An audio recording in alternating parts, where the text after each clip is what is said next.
Jim Carrey was suspiciously absent from the Oscars this year, and it has caused many individuals to inquire why that was the situation. A male by the identity of Alexis Stone had earlier asserted that he substituted for Jim as a physical stand-in for the César Awards in France. The response, it appears, might be far more dire than anticipated. We have not received word from Jim for a lengthy duration, and Katt Williams is currently uncovering the truth regarding what might have transpired. According to him, there are more sinister powers active in Hollywood, far more grave than we formerly assumed. Everything? And the reason why I ask you that is, even though if you know how to appear and disappear, right? Right. It seemed like you still hear things and see things, just from the conversation that we had before we sat down. That's part of the disappearance. Like I'm saying, I'm not disappearing to twiddle my thumbs. I'm disappearing to do the behind the scenes work, the inner work, the shadow work necessary to pull off what it is I'm trying to pull off against, at times, supernatural competition. Katt is an individual who has frequently discussed the environment of suppression and secrecy within Hollywood, and he has on multiple instances noted that people who challenge it are either exiled from the business or just vanish from sight. One of those individuals, as is known, is Jim Carrey. He has consistently been a speaker of truth, informing the common people about the existence of the Illuminati and the absence of genuineness in Hollywood. He has been compensated for that with indignities such as being removed from award functions in 2019. Jim Carrey is nominated for his show Kidding. Yeah. And, yeah. The spectators chuckled, including performer Denzel Washington, who was unable to restrain his grin. Yet beneath the jests, Carrey was also making a more profound observation. He clarified that accolades seem immense when you are within Hollywood. However, when you retract and observe the entire cosmos, they are actually quite insignificant. He was essentially interrogating why this mattered and the practice of elevating figureheads in Hollywood. And that sort of message is not something Hollywood typically enjoys hearing. That is why certain followers trust what Katt Williams has been stating. When an individual begins challenging the framework too loudly, why do they constantly vanish? After attaining the pinnacle of Hollywood, Carrey started speaking frankly about stardom and how hollow it can feel. In discussions, he began clarifying that identity itself might be a delusion, that the persona people witness on screen is merely a role. Some followers believe Carrey had simply experienced a profound spiritual realization. He spoke candidly about the impact of spiritual mentor Eckhart Tolle and about seeking significance beyond celebrity. But others believe something more grave occurred. They highlight that Carrey began challenging Hollywood itself, ridiculing award ceremonies, dismissing the concept of icons, and stating that the whole framework was pointless. And that returns us to the caution people link to Katt Williams. Williams has frequently asserted that when someone within the business starts speaking too candidly, the framework gradually forces them out. It has occurred to some very prominent individuals previously. People who proved to be correct, such as Corey Feldman. Throughout his life, he attempted to reveal a pedophile ring in Hollywood only to be hushed and excluded. You freeze, you're in shock. I mean, children aren't supposed to handle that sort of stuff. I can tell you that the #1 problem in Hollywood was and is and always will be. Nobody talks about it. It's the big secret. And it's widespread? Oh yeah. I was surrounded by them. For years now, as evidenced on Nightline in 2011, Corey Feldman has been claiming that he and his good friend, the late Corey Haim, were victims of station when they were young actors. Last year, he opened up to our Alex Hudgens. Why did Kids are scared. You know, kids don't think I'm gonna go. First of all, for me, the person that was doing it to me the most, you know, well, I mean, I could say that the two people that did it to me were both close friends of mine, or so I thought. Feldman claims Haim endured more than him. In his book, Choreography, he alleges that Haim was on the set of the 1986 film Lucas. The following year, 1987, their film The Lost Boys came out. It was when we were both on the set of Lost Boys that, you know, things were happening to both of us, you know, not from anyone on the set, might I clear that up, but, you know, outside elements. How did people not know when these are two, or did they know and they just weren't doing anything about it? I mean, I know he told a lot of people. That's the thing that's so upsetting to me. It's not like it's just me that knows this story. Other people know. A lot of people know. They're still working, they're still out there, and they're some of the richest, most powerful people in this business. Back in 2013, on The View, Feldman was insistent that perpetrators are still out there, but says he won't name names due to statute of limitation laws in California. He also has another reason that echoes something we've heard regarding Harvey Weinstein. From what I've seen, every time somebody tries to bring up a public name and they have a lot of money and power and a publicity machine behind them, the person who does the accusing is the one that ends up looking bad. Strangely enough, he has not succeeded in obtaining any significant characters since then. Why? In a new interview with the Sunday Times, the former child star alleges that has been a real issue in Hollywood. He tells the publication, quote, "There are a lot of vipers in this industry, people who only have their own interests in mind. What bums me about these situations is that the victims can't speak as loudly as the people in power. That's the tragedy of attempting to reveal what is happening to innocent people. They can be squashed, but their lives have been irreparably damaged." The 35-year-old adds, "If you're innocent, you have very little knowledge of the world and you want to succeed. People with parasitic interests will see you as their prey." I can get a good career doing this. You know, it's gonna be good. Wood says he was not a victim of a because his mother Deborah protected him and he avoided those kinds of situations. He goes on to allege that even as an adult in the industry, he has been, quote, "led down dark paths to realize that these things probably are still happening." It appears that all of this indicates a linked framework where the affluent and wealthy possess such immense influence that they think they can escape any consequences, escape silencing anyone. Performer Rose McGowan once depicted the business in a manner that startled many individuals. She did not merely label it biased or dominating. She labeled it a cult. Per McGowan, Hollywood is not just a location where films are produced.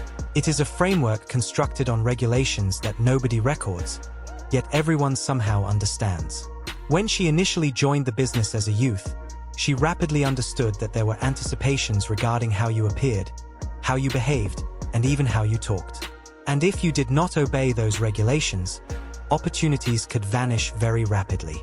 She clarified that numerous youthful performers are silently instructed in these regulations by representatives, supervisors, and participants. In her situation, she was informed that her look had to satisfy particular benchmarks if she desired parts.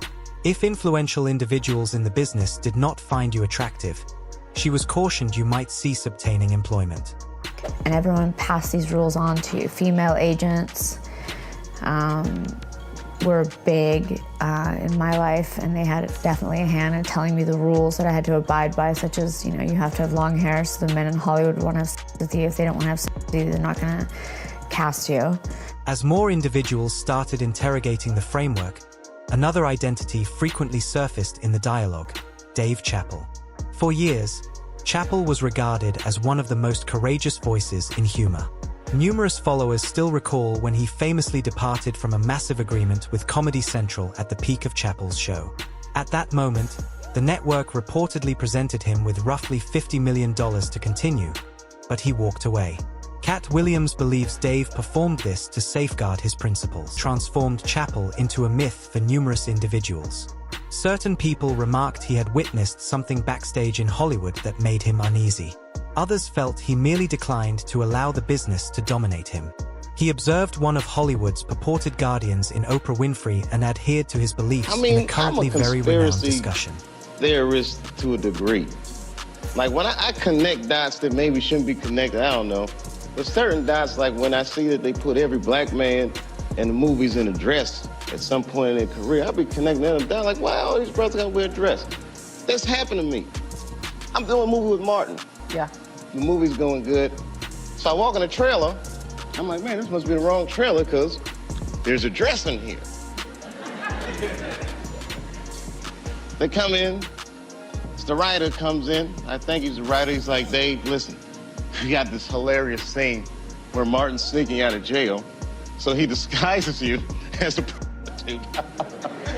And he put this dress on, and what? Nah, I'm not doing that. I don't feel comfortable with that. That should have been in the discussion. What? You don't feel comfortable with it? I mean, it's a hilarious bit. All the greats have done it. So, well, if all the greats have done it, it's kind of hacky, right? You're right. So why don't we just not do it? Because I don't feel comfortable wearing a dress. Oh, come on, Dave, listen, we got it all set up. We're supposed to shoot. Every minute you waste costs this much money. You know, the pressure comes in. He said, I'm not wearing no dress, man. I'm funnier than a dress. Just give me something funny to say. I don't need to wear no dress to be funny. What am I, Milton Berle? You know, we're going like this. And then finally he's like, and he leaves. And then like the director comes, Dave, it really would be great if you wear the dress. What is wrong? What is this, Brokeback Mountain in here? So then,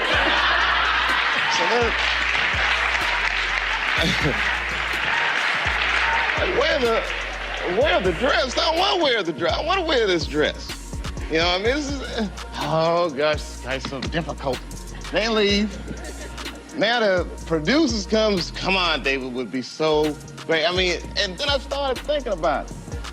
All the comics that I've seen, man, you know, strong brothers, why they be putting us in these dresses? But the minute it was clear, I was adamant, I'm not wearing a dress. I'm not wearing the dress. All right, fine. Think of something else. Guy comes back 10 minutes later, the whole new scene. Hot damn, how did you write the scene so fast? You know, it's like, so you gotta take a stand. Regardless, his choice merely contributed momentum to the notion that Hollywood possessed influential powers functioning behind the scenes. However, years afterward, fresh disapproval began surfacing. Vocalist and industry informant Jaguar Wright started posing inquiries regarding what she feels is occurring currently. In various discussions, she contended that even individuals who once defied the framework can ultimately be drawn back into it. Per Wright, Chappell's recent humorous performances appear distinct from the defiant voice people once respected. She believes Dave might have been coerced. She believes Dave either abandoned his principles or was compelled into shielding the prominent few simply through the volume of funds granted to him.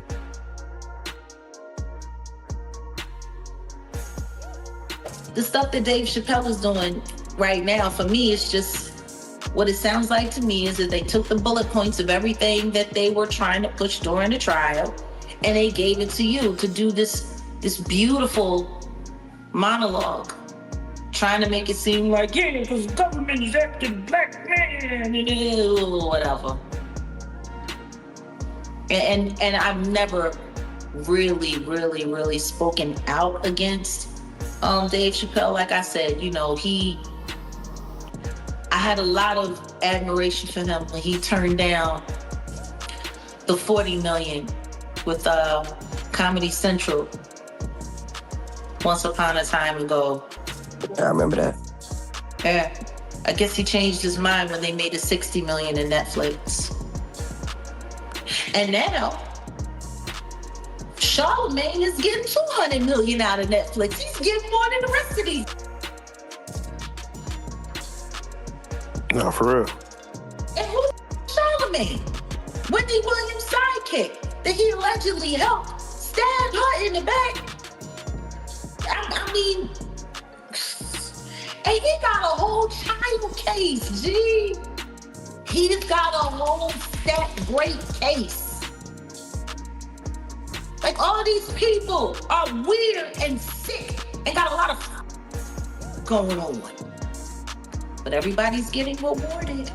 Isn't that lovely? Isn't that great? Everybody's getting paid. I'm sure Joe Budden is losing his mind. That $20 million that he got out of Patreon is looking like change compared to what Charlamagne got going on over there.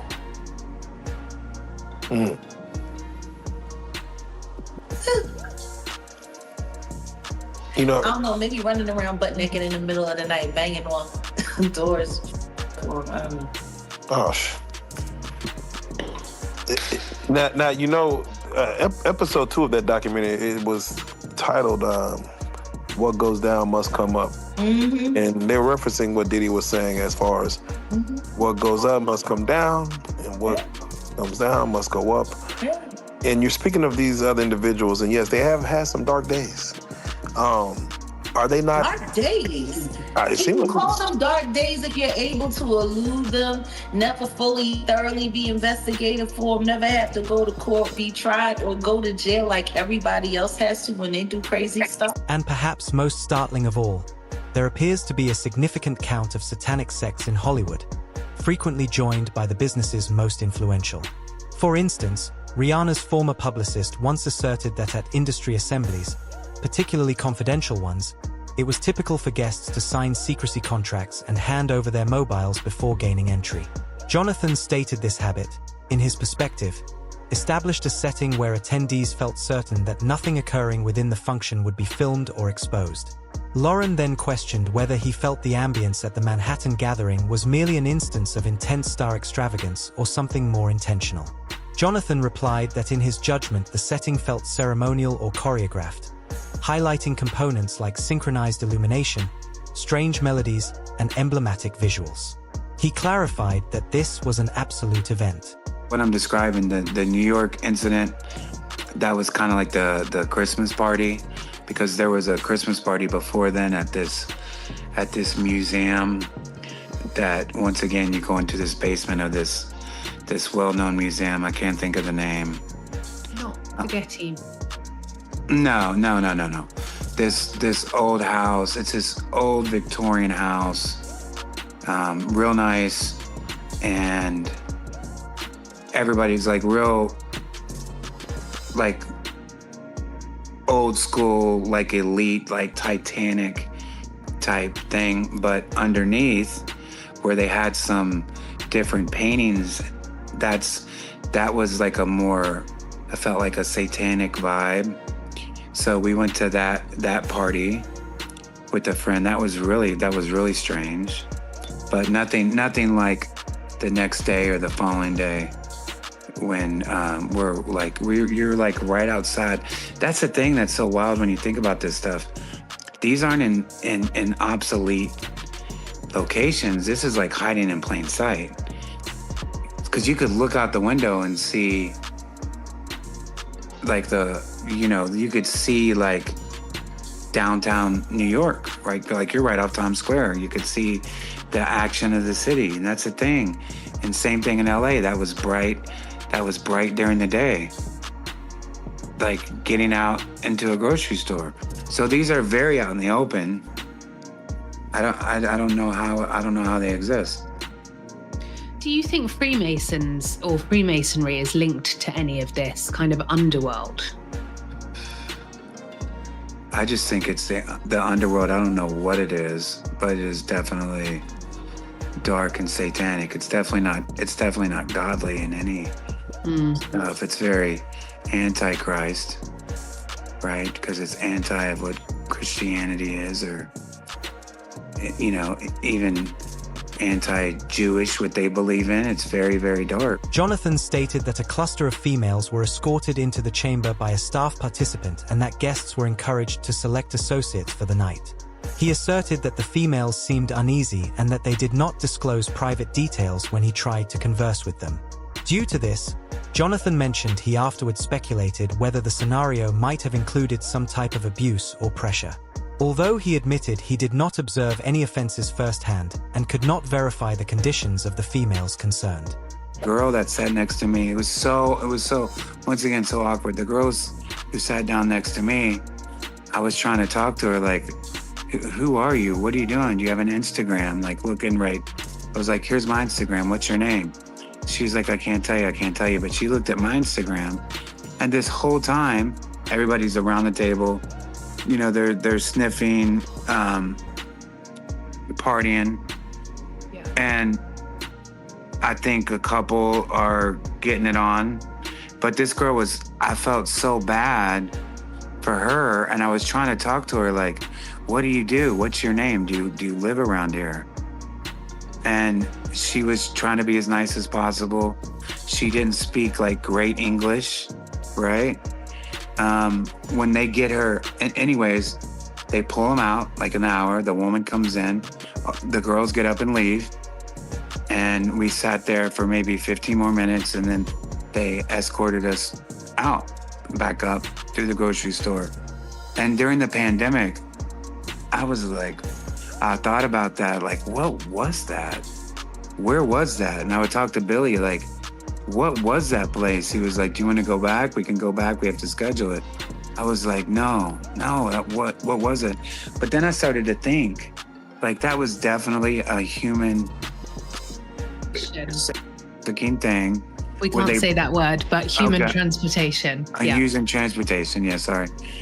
That's definitely what that was. They'd bring in all these girls, and then they would move them out, like, in and out, like product. I was like, holy crap. That's the only other time I've seen anything with that kind of, like New York and LA, with that kind of experience, you know?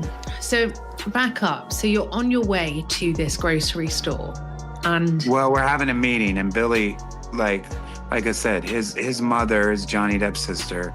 He's part of his management team, right? He works with the Hollywood vampires and all his groups, and he wanted to show like everybody like a good time.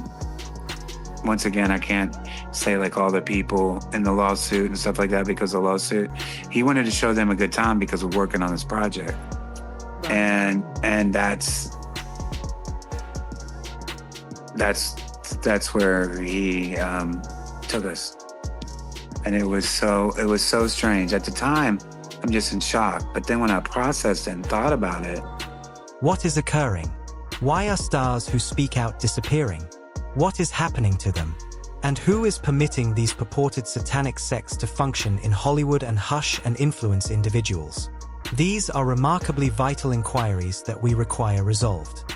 But what do you feel is truly occurring backstage?